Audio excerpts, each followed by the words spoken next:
তামিম ইকবাল কি আবার আন্তর্জাতিক ক্রিকেটে খেলবেন? ভক্তরা জানতে চায় তারা কি সাকিব, মুশফিক আর রিয়াদের সঙ্গে তামিমকেও একসঙ্গে দেখতে পাবে। তামিম এই প্রশ্নগুলোর সরাসরি উত্তর দিয়েছেন। হঠাৎ অবসর নিয়ে ফিরে আসার পর তিনি শেষ পর্যন্ত বিশ্বকাপ থেকে সরে দাঁড়ান, যা তার জন্য খুবই কঠিন ছিল। তবে তামিম জানিয়েছেন যদি 3টি বিশেষ শর্ত পূরণ হয় তাহলে তিনি জাতীয় দলে ফিরে আসতে পারেন।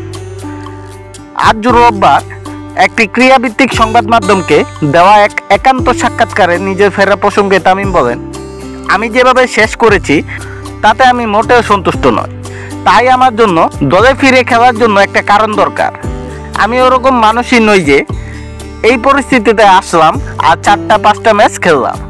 তাহলে মূল বিষয়টা কি? তামিম আরও বলেন, সবাই বলছে আমি যাতে ফিরে আসি, তারা আমাকে চায়।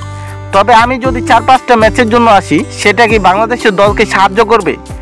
যদি একটা সঠিক পরিকল্পনা থাকে যে তারা আসলে কি অর্জন করতে চায়, তাহলে হয়তো আমি বিষয়টি নিয়ে ভেবে দেখব এবং আমরা পরবর্তীতে কথা বলতে পারি।